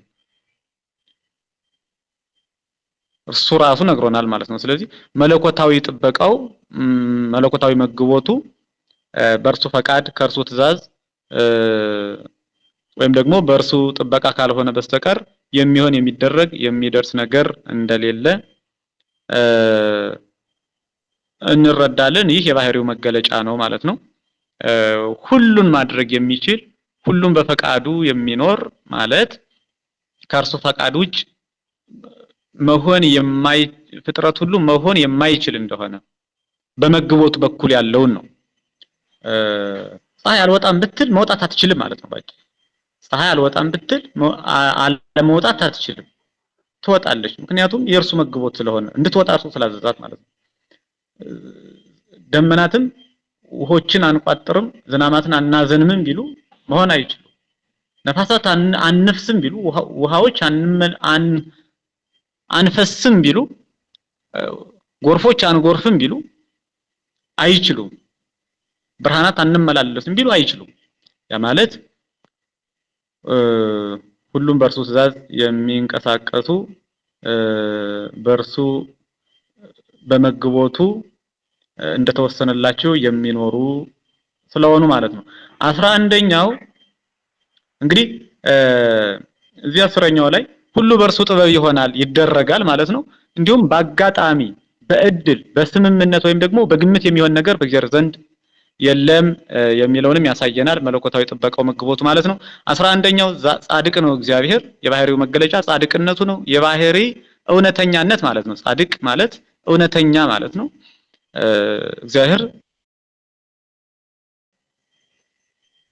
ሐሰት የማይስማማው የባህሪ እውነተኛ ነው ማለት ነው። በአንደኛ ሳሙኤል ምዕራፍ 2 ቁጥር 2 ላይ እግዚአብሔር የባህሪ እውነተኛ እንደሆነ እናገኛለን። ቅዱሳት መጻሕፍት ምስክሮች ሆነው እናገኛቸዋለን ማለት ነው። ቃሉ ነብይታና እንደ አምላካችን እንደ እግዚአብሔር እውነተኛ ማንም የለም ብላ በመንፈስ ቅዱስ የተገለጸላትን ትናገራለች። 12ኛው እግዚአብሔር ጥበበኛ ነው። እግዚአብሔር ጥበበኛ ነው። እግዚአብሔር ለጥበበኞች ጥበብን የሚሰጥ የባህሪ ጥበበኛ ነው። ሁሉን የሚያውቅ ጥበበኛ ነው። ነብዩ ሰሎሞንን ጥበበኛ ነው ብንለው ከእግዚአብሔር አግኝቶ ነው። ዳዊት ጥበበኛ ነው ቢባል ከእግዚአብሔር አግኝቶ ነው። ሲራክ ጥበበኛ ነው ቢባል ከእግዚአብሔር ተሰጥቶት ነው። ለጥበበኞች ጥበብን የሚሰጥ እግዚአብሔር ነው። መላእክት ጥበበኞች ናቸው ብንል ከእግዚአብሔር ተሰጥቷቸው ነው። እርሱ ግን የባህሪ ጥበበኛ ነው። በባህሪው ጥበበኛ ነው። ጥበብሰ ሊቁ ኤጲፋንዮስ በቅዳሴው አይቴ ብሔራ ለጥበብ የጥበብ ሀገሯ ወዴት ነው መገኛዋ መዳረሻዋ ወዴት ነው ይልና ጥበብሰ መድኃኒት ነው ብሎ ጥበብስ መድኃኒታችን ነው ይላል። መድኃኒታችን እግዚአብሔር ነው። ጥበብ ራሱ እግዚአብሔር እንደሆነና ጥበበኛ እንደሆነ ከጥበበኛነትም ባሻገር ደግሞ ራሱ ጥበብ እንደሆነ ራሱ ዕውቀት ታዋቂ ሌሎቹ ሊያውቁት የሚገባ ዕውቀት ሌሎቹን የሚያሳውቅ ሌሎቹን ጥበበኛ የሚያደርግ ጥበበኛ አዋቂ ነው ማለት ነው። እግዚአብሔር ጥበበኛነቱ የባህሪው መገለጫ ነው። 13ኛ የእግዚአብሔር የባህሪው መገለጫ ቸር መሐሪ ይቅር ባይ ነው። እግዚአብሔር ቸር መሐሪ ይቅር ባይ ነው። እግዚአብሔር ረሆቀ መዓት ወብዙሃ ምህረት ወጻድቅ ይለዋል መጽሐፍ። እግዚአብሔር ረሆቀ መዓት መዓቱ ቁጣው መቅሰፍቱ የራቀ ያነሰ ወብዙሃ ምህረት ምህረቱ ቸርነቱ ይቅር ባይነቱ የበዛ የቀረበ ፍጥረት ሁሉ እኮ የሚኖረው በእግዚአብሔር ምህረትና ቸርነት ነው። እንዲሁም ወጻድቅ እውነተኛ የባህሪ አምላክ ነው ይላል እና ቸር መሐሪ ይቅር ባይ ነው እግዚአብሔር። በሰቆቃወ ኤርምያስ ምዕራፍ 3 ቁጥር 22 ላይ ያልጠፋ ነው ከእግዚአብሔር ምህረት የተነሳ ነው ይላል። ርህራሄው አያልቅምና ነው የሚለው። ያልጠፋ ነው ከእግዚአብሔር ምህረት የተነሳ ነው፣ ርህራሄው አያልቅምና። ስለዚህ እግዚአብሔር ርህሩህ ነው ማለት ነው። ስለዚህ እግዚአብሔር ያልጠፋ ነው ከእግዚአብሔር ምህረት የተነሳ ከሆነ እግዚአብሔር መሐሪ ነው ማለት ነው። እግዚአብሔር ቸር ነው ማለት ነው። እግዚአብሔር ይቅር ባይ ነው ማለት ነው። ይቅር ባይ ባይሆን ኖሮ እንደ ኃጢአታችን ቢሆን መኖር ስለማንችል ማለት ነው። ሁላችንም እንጠፋ ስለነበር ማለት ነው። ታዲያ ያልጠፋ ነው ከእግዚአብሔር ምህረት የተነሳ ነው፣ ርህራሄው ቸርነቱ አያልቅምና ሰቆቃወ ኤርምያስ ምዕራፍ 3 ቁጥር 22 ላይ የሚገኝ የመጽሐፍ ቅዱስ ቃል ነው ማለት ነው። ስለዚህ እግዚአብሔር ቸር ነው። እግዚአብሔር ዓለምን በራሱ መፍጠሩ ቸርነቱን ነው የሚያሳየን። ዓለምን በመፍጠሩ ቸርነቱን ነው የሚያሳየን። ምንም የማይጎድልበት ምንም ያልጎደለበት እግዚአብሔር ፍጥረታትን ፈጥሮ ለፍጥረት ሁሉ ካለመፈጠር መፈጠር ተሻለው ነው የሚለው። ለፍጥረት ሁሉ ካለመፈጠር መፈጠር ተሻለው። እንኳን ለመላእክትና ለሰው ልጆች ለሌሎቹ ስነ ፍጥረታትም እንኳን ቢሆን ካለመፈጠር መፈጠር ይሻላቸዋል ነው የሚለው። ያ ከሆነ ደግሞ እግዚአብሔር ቸር ስለሆነ ዝም ብሎ ሳንጠይቀው ፍጥረን ሳንለው ስጠን ሳንለው መልካሙን ነገር ሁሉ ህይወትን ሰጥቶ እግዚአብሔር መንግስቱን ሊያወርሰን መንግስቱን ፈጥሮልናል። ደስታን ሰጥቶ ክብርን ሰጥቶ አጎናጽፎ ልዕልናን ሰጥቶ ጌትነትን የጸጋ ጌትነትን ሰጥቶ ፈጠረን። ያ ማለት ቸርነቱ ነው። ዝም ብሎ በቸርነት በለጋስነት የሰጠን ነው እንጂ ማንም የጠየቀው የለም፣ ማንም ያበደረው የለም። ለጋስነቱ ይህንን አደረገ፣ ፍጥረታትን ፈጠረ፣ ሰውን አመጣ ማለት ነውና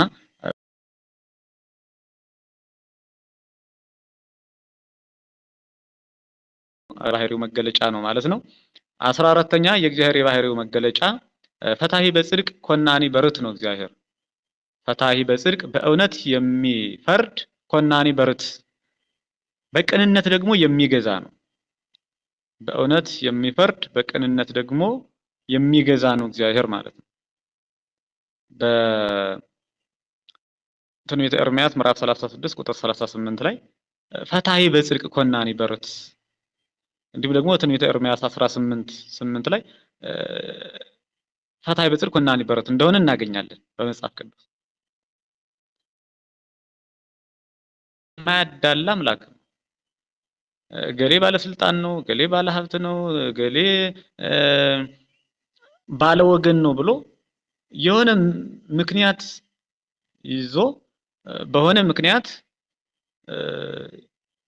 የሚፈረድበትን የሚፈርድለት አይደለም፣ የሚፈረድለትንም ደግሞ የሚፈርድበት አይደለም ማለት ነው። ስለዚህ በእውነት ነው የሚፈርደው፣ ፍርዱም ደግሞ የቀና ነው። ሁሉም ለሁሉም እንደሚገባው ነው የሚፈርደው ማለት ነው።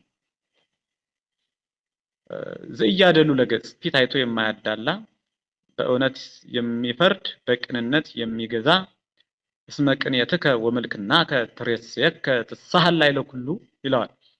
አገዛዝህ ሁሉንም ይቅር እንድትል የሚያደርግህ ነው ይለዋል። ያ ማለት ሲገዛ በቅንነት ነው፣ በርህራሄ ነው የሚገዛው፣ በቸርነት ነው የሚገዛ ዓለምን ሲገዛ እንጂ አስጨንቆ አስጠብቦ የሚገዛ አይደለም። እንደ ክፉዎች ነገስታት፣ እንደ ክፉዎች መኳንንት፣ እንደ አጋንንት በዚያ ልክ ያስጨንቆ አስጠብቦ የሚገዛ አይደለም። በርህራሄ በፍቅር በእውነት በቅንነት የሚገዛ አምላክ ነው ማለት ነው እግዚአብሔር። 15ኛ እግዚአብሔር እውነት ነው። እግዚአብሔር እውነት ነው። ምን ይላል? እኔ መንገድና እውነት ህይወትም ነኝ፣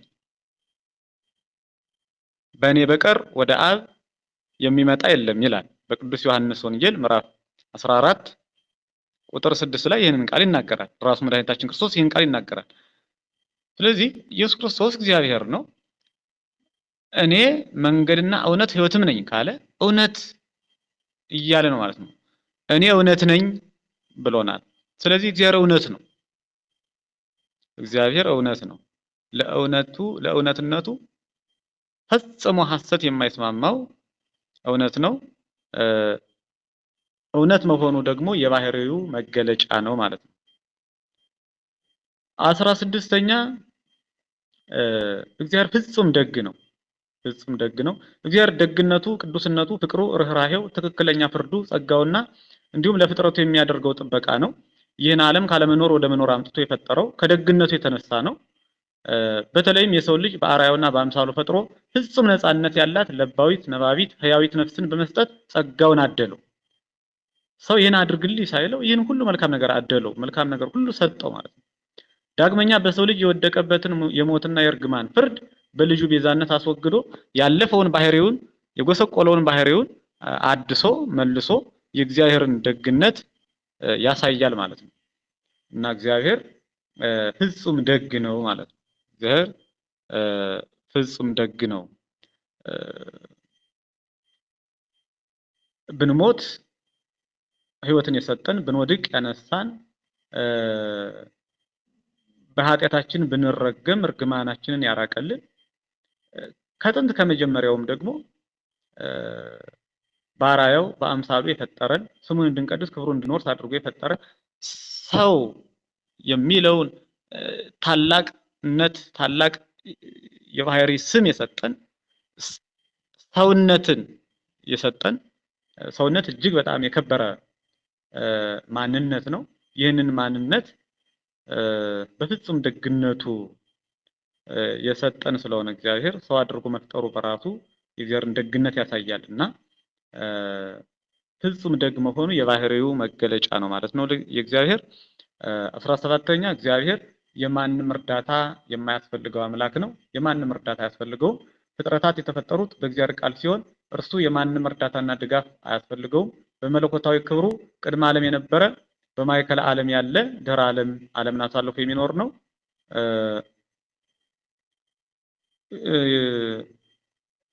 በኢሳይያስ ምዕራፍ 40 ቁጥር 13 ላይ እግዚአብሔር የማንም እርዳታ የማያስፈልገው አምላክ እንደሆነ ነብዩ ኢሳይያስ ያስቀምጥልናል ማለት ነው በመጽሐፍ ቅዱስ።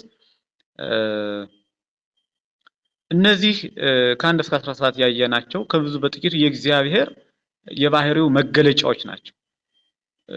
የባህሪው መገለጫዎች ናቸው። አሁን እኛ የእግዚአብሔርን የባህሪውን መገለጫዎች እናውቃለን እንጂ ባህሪውን ግን አናውቀውም ማለት ነው። ባህሪው ከመታወቅ ከመመርመር ከመረዳት በላይ ነው። ከህሊና ሁሉ በላይ ነው። መልዕልተ ኩሉ ህሊናት ነው። ከህሊናት ሁሉ በላይ ነው። ከሰው ልጆች ዕውቀት፣ ከሰው ልጆች ሐሳብ፣ ከመላእክትም መረዳትና ዕውቀት በላይ ነው። በባህሪው የማይታወቅ ነው። ራሱ ለራሱ የተገለጸ ራሱ ራሱን የሚያውቅ ወለዘ ፈቀደ ወልድ ይከስት ሎቱ በቅዱስ ወንጌል አልቦ ዘአምሮ ለአብ ዘእንበለ ወልድ አብን ያለ ወልድ የሚያውቀው የለም። ወለወልድኒ ዘእንበለ አብ ወልድንም ደግሞ ያለ አብ የሚያውቀው የለም። መንፈስ ቅዱስም እንዲሁ ወለዘ ፈቀደ ወልድ ይከስት ሎቱ ሆኖም ወልድ ለወደደው ይገልጽለታል ይላል። አሁን አብ ወልድን መንፈስ ቅዱስን የሚያውቅበት፣ ወልድ አብን መንፈስ ቅዱስን የሚያውቅበት፣ መንፈስ ቅዱስ አብን ወልድን የሚያውቅበት ዕውቀት አንድ ነው። ሶስቱ አካላት በአንዲት ባህሪ ራሳቸው ለራሳቸው የተገለጹ የታወቁ ራሳቸውን ራሳቸው የሚያውቁ ናቸው። ከመታወቅ በላይ ለራሳቸው የታወቁ ለሌላው የማይታወቁ ናቸው ሶስቱ አካላት ማለት ነው። ወልድ ለወደደው ይገልጽለታል ማለት ግን በዘፈቀደ ቅዱሳን እንደ ሃይማኖታቸው ጽናት፣ እንደ አእምሯቸው ስፋት፣ እንደ ቅድስናቸው ደረጃ እግዚአብሔር ይገለጽላቸዋል። ይህንን ሲያሳይ ነው ወለዘ ፈቀደ ወልድ ይከስት ሎቱ እግዚአብሔር ወልድ ለወደደው ቅዱስ ይገልጽለታል፣ ራሱን እግዚአብሔርነቱን ይገልጽለታል ማለት አብ ወልድን መንፈስ ቅዱስን በሚያውቅበት ዕውቀት ፍጡራን ያውቁታል ማለት አይደለም። ወልድም እንዲሁ አብን መንፈስ ቅዱስም አብን ወልድን በሚያውቅበት ዕውቀት በሚረዳው አረዳድ ፍጥረታት እንደሚያውቁት ለማሳየት ሳይሆን ቅዱሳን በተሰጣቸው ጸጋ ልክ በቅድስናቸው ልክ እግዚአብሔር እንደሚገለጽላቸው የሚያሳይ ነው እንጂ የእግዚአብሔር ባህሪው ፈጽሞ የማይታወቅ የባህሪው መገለጫዎች ግን አሁን ያየናቸው እኒህ እንደሆኑ መረዳት አስፈላጊ ነው ማለት ነው። የእግዚአብሔርን የባህሪው መገለጫዎች በዚህ ልክ አየን። የእግዚአብሔርን ስሞች ተወሰነ ደቂቃ ስላለን እንመለከታቸዋለን ማለት ነው። የእግዚአብሔር ስሞች አስማተ እግዚአብሔር ወይም አስማተ አምላክ፣ የአምላክ ወይም ደግሞ የእግዚአብሔር ስሞች እነማን ናቸው ስንል ስም መጀመሪያ ስም በቁሙ ከባህሪ ከግብር የሚወጣ ቦታና አካልነት ህላዌና ህይወት ያለው ከባህሪ ማለት ከመሰረት ከመጀመሪያ ማለት ነው። ባህሪ ማለት መነሻ፣ መሰረት፣ መጀመሪያ፣ ምንጭ ማለት ነው እና ስም ማለት በቁሙ ከባህሪ በሌላ በኩል ከግብር ከስራ አንፃር ማለት ነው። ከምንሰራው ስራ አንፃር የሚወጣልን ስም አለ። መምህር ስለሚያስተምር መምህር ሊባል ይችላል። ነጋዴው ስለሚነግድ ነጋዴ ይባላል ማለት ነው። ተማሪ ስለሚማር ተማሪ ይባላል ማለት ነው። ከሚሰራው ስራ አንፃር የጤና ባለሙያው ህሙማንን ስለሚፈውስ ዶክተር ሊባል ይችላል ማለት ነው እና ከግብር ማለት በዚህ ልክ የሚታይ ነው። ከባህሪ ማለት ከተፈጥሮ ገና አሁን እኛ ስንፈጠር ሰዎች ሆነን ስንፈጠር በተፈጥሮ የወጣልን ስም ሰው የሚለው ነው። የባህሪ ስማችን ነው ሰው የሚለው ነው። ከአራቱ ባህሪያተ ሥጋ ከአምስተኛ ባህሪ ነፍስ በመፈጠራችን የወጣልን ስም ሰው ማለት ነው። ሰው ማለት ሰው መባል ነው። ሰው ማለት ሰባት ነገሮች ማለት ነው። አራቱ ባህሪያተ ሥጋና ሶስቱ የነፍስ ግብራት ያሉት ሰባት ነገሮችን የያዘ የሰባት ነገሮች ውጤት ማለት ነው ሰው ማለት እና ከባህሪ ማለት ከመነሻ ከተፈጥሮ የሚወጣለት ስም ነው። ከግብር ማለት ከሚሰራው ስራ አንፃር የሚወጣለት ስም ነው። እንዲሁም ደግሞ ቦታና አካልነት ያለው ነው። ቦታና አካልነት ህላዌና ህይወት ያለው ማንኛውም ሁሉም በየክፍሉና በየአካሉ በየራስ ቅሉ በየአይነቱና በየመልኩ በየነገዱ በዘሩና በየዘሩና በየዘመዱ ተለይቶ የሚጠራበት ነው። ቦታና አካልነት ያለው ማለት ስም ማለት ከባህሪ ከግብር የሚወጣ ቦታና አካልነት ህላዌና ህይወት። ምክንያቱም አካል የሌለው ሰው አካል ስላለው ነው የባህሪ ስም ያለው የግብርም ስም ተማሪ፣ መምህር፣ ገበሬ የሚል ስም ሊወጣለት የሚችለው ማለት ነው። አካል ያለው ነው ስም የሚወጣለት ማለት ነው። አካል የሌላቸውም ስም ያላቸው ሊኖሩ ይችላሉ። ግን ሆኖም ህላዌና አካልነት ባይኖራቸውም እንኳን ህላዌ ያላቸው ይሆናሉ። ህላዌ ማለት አኗኗር ዝም ብሎ አካል የሌለው ግብር ብቻ የሆነ ስራ የሆነ ነገር ማለት ነው። ያ ስላለ ስለሚኖር ስም ሊወጣለት ይችላል። ህላዌና ህይወት ያለው ማናቸውም ሁሉም በየክፍሉና በየአካሉ በየአይነቱና በየመልኩ በየነገዱ በየዘሩና በየዘመዱ ተለይቶ የሚጠራበት ስም ይባላል ማለት ነው። የአምላካችን የእግዚአብሔር ስሙ የከበረ በመሆኑ እንደተገኘ የሚጠሩት እንዳጋጣሚ የሚናገሩት አይደለም። ይልቁንም በመፍራትና በመንቀጥቀጥ በትህትና ሆነው ሊጠሩት የሚገባ ክቡር ስም ነው ማለት ነው። ከስሞች ሁሉ በላይ የከበረ ደግሞ የእግዚአብሔር ስም ነው ማለት ነው። እንግዲህ የመላእክት ስም አላቸው፣ የሰው ልጆች ስም አላቸው፣ ለፍጥረት ሁሉ ስም አለው። ከስም ሁሉ በላይ የሆነ ደግሞ የእግዚአብሔር ስም ነው ማለት ነው። የእግዚአብሔር ስም በከንቱ የማይጠራ የማይነሳ በየትኛውም ቦታ የማይጠራ የማይነሳ ነው ማለት ነው። ከስም ሁሉ በላይ የሆነ ስም ነው ማለት ነው። የእግዚአብሔር ስም ክቡር ስም ነው። ከከበሩ ስሞች ሁሉ የከበረ ማለት ነው እንጂ የሰው ልጆች ስምም የከበረ ነው፣ የመላእክት ስምም የከበረ ነው፣ የፍጥረታት ስምም የመልካም ነገሮች ስም ሁሉ የከበረ ነው። ሆኖም ግን ከከበሩት ሁሉ የከበረ ደግሞ የእግዚአብሔር ስም ነው ማለት ነው። የአምላካችን የእግዚአብሔር ስሙ የከበረ ነው ማለት ነው። በትንቢተ ሚልክያስ ምዕራፍ 2 ቁጥር 2 ላይ ስሙ እጅግ የከበረ እንደሆነ መጽሐፍ ቅዱስ ይነግረናል። በትንቢተ ሕዝቅኤል ምዕራፍ 39 ቁጥር 7 ላይም እንዲሁ ስሙ እጅግ የከበረ በፊልጵስዩስ ምዕራፍ 2 ቁጥር 10 ላይ የእግዚአብሔርን የስሙን ታላቅነት እናገኛለን። ይሁን እንጂ አንዳንድ ሰዎች የእግዚአብሔርን ስም ያላግባብ በነገራቸው ሁሉ ሲያስገቡት ስፍራም ጊዜም ሳይመርጡለት ቦታም ጊዜም ሳይመርጡለት እንደፈለጉት ሲጠሩት ይስተዋላል። ይሄ ግን እጅግ አግባብ አይደለም። ምክንያቱም የተጸውስ እግዚአብሔር አምላክህ በከንቱ በሐሰት የእግዚአብሔርን ስም በከንቱ አትጥራ ተብሎ በመጽሐፍም ስለተጻፈ ማለት ነው። ደግሞ ከአስርቱ ሕግጋት ኦሪት አንደኛው እሱ ስለሆነ ማለት ነው እና የእግዚአብሔር ስም በከበረ ቦታ በከበረ ሁኔታ በከበረ ጊዜ የሚጠራ እንጂ እንዲያው በዘፈቀደ ለስሙ በማይመጥን ቦታ የሚጠራ በማይመጥን ሁኔታ የሚነሳ አይደለም ማለት ነው። እንደነዚህ አይነት ሰዎች እምነትና ፈሪሃ እግዚአብሔር አላቸው ለማለት አያስደፍርም። በተለያየ መልኩ ስሙ በከንቱ የሚጠራባቸው ሁኔታዎች አሉ። ለምሳሌ ያህል መሐላን ብናነሳ መሐላ ማለት መሐላ ማለት ነው በአማርኛው። በግዕዙ መሐላ ይባላል።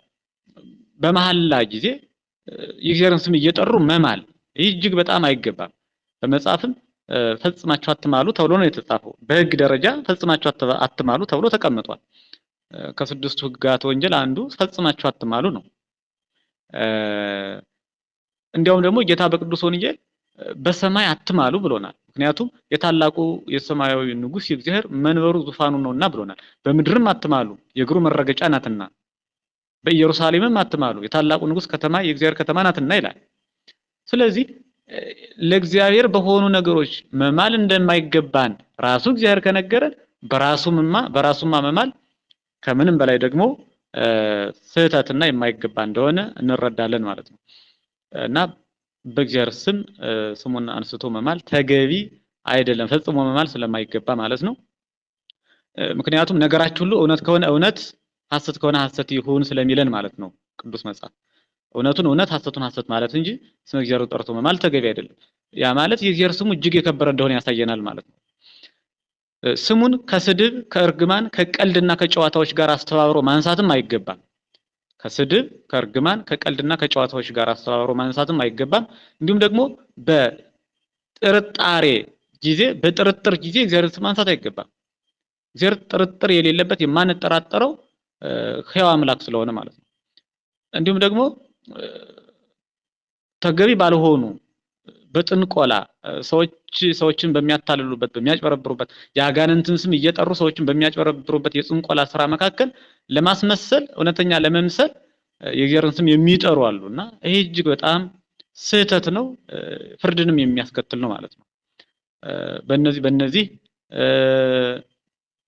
እንዲሁም ደግሞ ያለ አግባብ ዝም ብሎ መጠራት በሌለበት ቦታ ማስታወቂያ ለመስራት ሊሆን ይችላል። የእግዚአብሔርን ስም ጠርቶ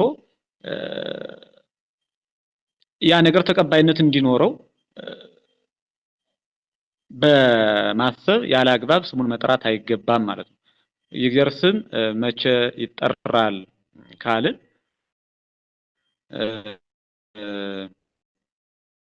የእግዚአብሔር ስም በጸሎት ጊዜ፣ በምስጋና ጊዜ፣ በዝማሬ ጊዜ፣ በመልካም ቦታዎች በሚገባው ክብር ልናነሳው ስሙን ልንጠራው እንችላለን እንጂ ያለ አግባብ ለክብር በማይመጥን ቦታና በማይመጥን ሁኔታ የማናነሳው ከከበሩ ስሞች ሁሉ የከበረ ስም ነው ማለት ነው የእግዚአብሔር ስም። የእግዚአብሔርን ስም በከንቱ መጥራት ቅጣት አለው። ኦሪት ዘጸአት ምዕራፍ 20 ቁጥር 7 ላይ መጽሐፍ ቅዱስ ይነግረናል እንደ ቅጣት እንዳለው ያለ አግባብ ስሙን ማንሳት መጥራት ማለት ነው። ሰማይ ዙፋኑ ምድርም የእግሩ መረገጫ ናት። በመሆኑም በሰማይም በምድርም እንዳንምል የታዘዝን ከሆነ በእግዚአብሔርም ስም መማል ደግሞ የበለጠ በመሆኑ የማይገባና ቅጣትን የሚያስከትል ነው። በፍጥረቱን እንዳይማል የተከለከለ ሆኖ ሳለ በፈጣሪው በእግዚአብሔር ስም የሚምል ሰው የሚቀጣ መሆኑን መጻሕፍት ይነግሩናል ማለት ነው። በማቴዎስ ወንጌል ምዕራፍ 5 ቁጥር 34 እስከ 39 ላይ በሰማይም በምድርም በኢየሩሳሌምም መማል እንደሌለብን በእግዚአብሔር ስም መማል እንደሌለብን መጽሐፍ ቅዱስ ይነግረናል ማለት ነው። ራሱ ክርስቶስ አስተምሮናል ማለት ነው። በነብዩ በሕዝቅኤል መጽሐፍ ላይ እግዚአብሔር ስለ ቅዱስ ስሙ ይቀናል ተብሎ ተጽፏል። የተባለው የፈጣሪያችንን ስሙን በከንቱ እንዳንጠራ የሚያስተምር ነው። እግዚአብሔር ስለ ቅዱስ ስሙ ይቀናል የተባለው የፈጣሪያችንን ስሙን በከንቱ እንዳንጠራ የሚያስተምር የሚያስረዳ ነው። ትንቢተ ሕዝቅኤል ምዕራፍ 39 ቁጥር 25 እንዲሁም በምዕራፍ 36 ቁጥር 20 ላይ እናገኘዋለን። ነብዩ ዘካርያስም በሐሰት የሚምል ሁሉ ይጠፋል እኔ አስወጣዋለሁ ያለው የእግዚአብሔርን ስም በከንቱ የሚጠሩ ሁሉ የሚቀጡ ቅጣቱም ከግብጽ ምድር የሚያጠፋ መሆኑን የሚያስረዳ ነው። በትንቢተ ዘካርያስ ምዕራፍ 5 ቁጥር 3 ላይ የምናገኘው ኃይለ ቃል ነው። እንዲህ ከሆነ እኛ ይህንን ስም እንዴት እንደምንጠራው ራሳችንን ልንመረምርና የእግዚአብሔርን ስም በተገቢው ክብር መጥራትን ልንለማመድ ያስፈልጋል። ስለዚህ ስሙ የሚጠራው አንደኛ በጸሎት፣ በልመና፣ በምስጋና፣ በትምህርት፣ በመንፈሳዊ ትምህርት፣ በሰላምታ፣ በፍቅር ሰላምታ በምንለዋወጥ ጊዜ የእግዚአብሔርን ስም አንስተን ልናመሰግን ልንጠራ እንችላለን ማለት ነው። በጸሎት፣ በልመና፣ በምስጋና፣ በትምህርት፣ በሰላምታ ጊዜ ስሙን ልንጠራ እንችላለን። የእግዚአብሔርን ስም ቀርቶ እርሱ ያከበራቸውን የቅዱሳን መላእክትንና የቅዱሳን ጻድቃን ሰማዕታትን ስም እንኳን በከንቱ መጥራት ተገቢ አይደለም። በመጽሐፍ ቅዱስ ከተጠቀሱት የእግዚአብሔር ስሞች የተወሰኑትን እናይና እንጨርሳለን ማለት ነው። ደቂቃችን እያለቀ ስለሆነ እግዚአብሔር የሚለው የግዕዝ ቃል ነው። የእግዚአብሔር ስም የከበረ እንደሆነ ካየን ስሙ እግዚአብሔር የሚለው የእግዚአብሔር ስም ነው። እግዚአብሔር የሶስቱ አካላት የአብ የወልድ የመንፈስ ቅዱስ የአንድነት ስማቸው ነው። አንሰ ሶበ እቤ እግዚአብሔር እብል በእንተ አብ ወወልድ ወመንፈስ ቅዱስ፣ እኔ እግዚአብሔር ስል ስለ አብ ስለ ወልድ ስለ መንፈስ ቅዱስ እናገራለሁ። የአብ የወልድ የመንፈስ ቅዱስ የአንድነት ስማቸው እንደሆነ እግዚአብሔር የሚለውን ሊቁ ይነግረናል ማለት ነው። ሆኖም እግዚአብሔር የሚለው ቃል የግዕዝ ቃል ሆኖ የሁለት ቃላት ድምርና ጥምር ነው ማለት ነው። እግዚአብሔር የሚለው ሁለቱ ቃላት አንደኛው እግዚ የሚል ነው። እግዚ ማለት ጌታ ማለት ነው በግዕዝ ቋንቋ። ሁለተኛው ብሔር ማለት ነው። ብሔር ማለት ዓለም ማለት ነው። ሀገር፣ ዓለም ማለት ነው። በአንድ ሲጠራ ሰማይና ምድር የሚታየውንና ሰማይና ምድርን የሚታየውንና የማይታየውን ዓለም የፈጠረ የሁሉ ፈጣሪ ጌታ፣ የዓለማት ፈጣሪ ጌታ ማለት እንደሆነ እንረዳለን። እግዚአብሔር ማለት የዓለማት ጌታ የሚል ትርጉም ያለው ነው ማለት ነው። ሁለተኛ እግዚአብሔር የሚለው ስም ሲተነተን እግዚ የሚለው ጌታችን ኢየሱስ ክርስቶስን ያመለክታል። እግዚ የሚለው አብ የሚለው እግዚአብሔር ስለምንል አብ የሚለው እግዚአብሔር አብን የጌታችን ኢየሱስ ክርስቶስ የባህሪ አባቱን አብን ያመለክታል። ሄር የሚለው የመጨረሻዎቹ ሁለቱ ፊደላት ሄር የሚለው እግዚአብሔር ሲል ሄር የሚለው ለሰው ልጆች ጸጋን በቸርነቱ የሚያድል ቸር የሆነ መንፈስ ቅዱስን ያመለክታል ማለት ነው። እና እግዚአብሔር ማለት የሶስቱ የአብ የወልድ የመንፈስ ቅዱስ ስም እንደሆነ በዚህ በስሙ ፊደላት ራሱ ልንረዳው እንችላለን ማለት ነው። እና እግዚአብሔር የአብ የወልድ የመንፈስ ቅዱስ የአንድነት ስማቸው ነው። የዓለማት ጌታ የሚል ትርጉም ያለው ነው ማለት ነው። ሁለተኛው ያህዌ የሚለው ነው። ቃሉ የዕብራይስጥ ሲሆን ያህዌ ማለት በግዕዝ ዘሃሎ ወይ ሄሉ ማለት ነው። ዘሃሎ ማለት ያለ የነበረ ማለት ነው። ወይ ሄሉ ማለት የሚኖር ማለት ነው። ያህዌ ማለት ያለና የሚኖር ማለት ነው። በአማርኛው ያለና የሚኖር ማለት ነው። ሌላኛው የእግዚአብሔር ስም ኤል የሚለው ነው። ኤል ማለት ይህም ቃሉ የዕብራይስጥ ቃል ነው። ኃያል ልዑል አምላክ ማለት ነው። ኃያል ብርቱ፣ በባህሪው ብርቱ የሆነ ልዑል ታላቅ ከፍ ያለ በባህሪው ከሁሉ በላይ የሆነ አምላክ ማለት ነው። ኤል ማለት ኃያል ልዑል አምላክ ማለት ነው። ሌላኛው የእግዚአብሔር ስም አዶናይ የሚለው ነው። አዶናይ ማለት ጌታ ማለት ነው። አዶናይ ማለት ጌታ ማለት ነው። ይህንንም ራሄል በደረሰባት መከራና ግፍ ጊዜ በግብጽ ምድር ላይ ያለውኑ በዚህ ሰማይ አምላክ እስራኤል አዶናይ የእስራኤል አምላክ ጌታ በዚህ ሰማይ የለምን ብላ እንባዋን ወደ ሰማይ ብትፈነጥቅ ብትረጭ ሰማይኩ ጋሮሙ ለሕዝቤ ወረድኩ ከመአድኅኖሙ የሕዝቤን መከራቸውን ጩኸታቸውን ጸሎታቸውን ሰማሁኝ አድናቸውም ዘንድ ወረድኩ ብሎ እግዚአብሔር እስራኤልን በእርሷ ጸሎት አማካኝነት በራሄል እንባ አማካኝነት ነፃ እንደሚያወጣቸው ተስፋውን ተናገረ። ኋላም ነፃ አወጣቸው፣ ከግብፃውያን ግዛት ነፃ አወጣቸው፣ ምድር ርስትን አወረሳቸው ማለት ነው። እና አዶናይ ማለት ጌታ ማለት ነው። ሌላኛው የእግዚአብሔር ስም ኤልሻዳይ ማለት ነው። ኤልሻዳይ ነው። ኤልሻዳይ ማለት ሁሉን ቻይ ማለት ነው። ሁሉን ቻይ የማይችለው የሌለ ሁሉን የሚችል የሚሳነው የሌለ ሁሉን ቻይ ማለት ነው። ኤልሻዳይ በግዕዙ ካህሌ ኩሉ ማለት ነው። በአማርኛ ሁሉን ቻይ ማለት ነው ኤልሻዳይ ማለት። ሌላኛው የእግዚአብሔር ስም ኤሎሄ ማለት ነው። ኤሎሄ የሚለው ቃል አምላኬ ማለት ነው፣ ወይም ደግሞ አምላክ ማለት ነው። ኤሎሄ ማለት አምላክ ማለት ነው። ኤሎሄ የሚለውን ኤሎሄ ላማ ሰበቅታኒ በቅዱስ ወንጌል የተጠቀሰውን ነብዩ እግዚአብሔር ዳዊት አስቀድሞ በትንቢት አምላኬ አምላኬ ነጽረን ለምን ታደገኒ፣ አምላኬ አምላኬ ሆይ ለምን ተውኸኝ፣ ወደኔ ተመልከት ለምንስ ተውኸኝ ብሎ አስቀድሞ በትንቢት ተናግሮታልና ኤሎሄ የሚለው የዕብራይስጥ ቃል ስም በግዕዙ አምላክ አምላኬ ወይም ደግሞ አምላክ ማለት ነው ማለት ነው። ያው ግዕዙን በአማርኛም አምላክ አምላክ ብለን እንጠቀምበታለን። ይህም ከዚህ ባሻገር የእግዚአብሔር ስሞች በዳዊት መዝሙር 118 እና በሰቆቃወ ኤርምያስ ምዕራፍ 1 ጀምሮ እስከ 22 እስከ ቁጥር 22 ማለት ነው። 22ቱን አሌፋት ነብዩ ዳዊትና ነብዩ ኤርሚያስ አስቀምጠውልናል ማለት ነው በመጽሐፍ ቅዱስ። 22ቱ አሌፋት የሚባሉት የዕብራይስጥ ፊደላት ናቸው። እነዚያም ፊደላት ደግሞ የእግዚአብሔር ስሞች ናቸው ማለት ነው። ለምሳሌ አሌፍ የሚለውን የመጀመሪያውን ፊደል ብናይ አሌፍ የሚለው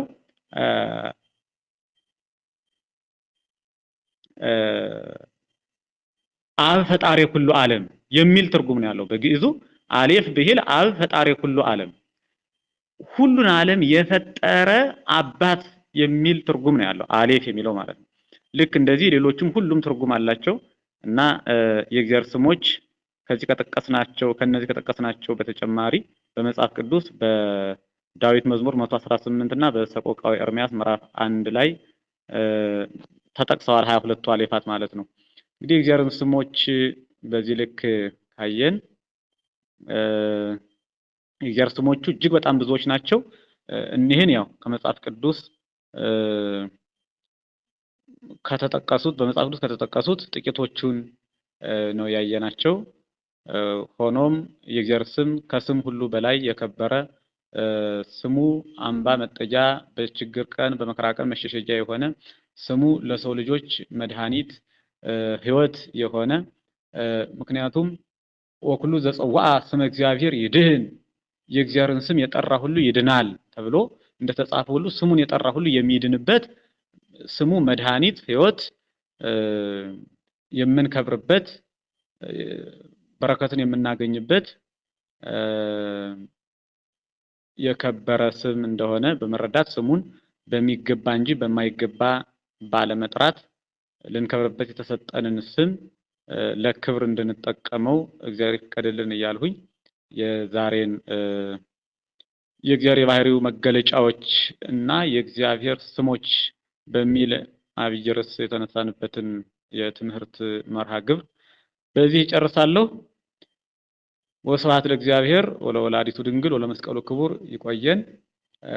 በነገው መርሃ ግብራችን ስነ ፍጥረትን ፈጣሪን ከስነ ፍጥረት ለይቶ ማየት ስለማይቻል የትምህርት ሃይማኖትም አንዱ ክፍል ስነ ፍጥረት ስለሆነ ስነ ፍጥረትን እንመለከታለን ማለት ነው። ለዛሬ በዚህ ይቆየን። ጥያቄ ካላችሁ ለተወሰነ ደቂቃ ጥያቄ አንሱ። የጥያቄ ጊዜ እንኳን ያተረፈ አይመስለኝም። ያው እየጠየቃችሁ ስላልሆነ ነው ዛሬ ሙሉውን ጊዜ የተጠቀሙትኝ። ጥያቄ አንሱ ተወሰነ ደቂቃ። ብዙ ጥያቄ የምታነሱ ከሆነ ደግሞ በነገው መርሃ ግብር ሰፋ አድርገን የጥያቄ ጊዜ ሰጥተን እናየዋለን ማለት ነው። ይቆየን።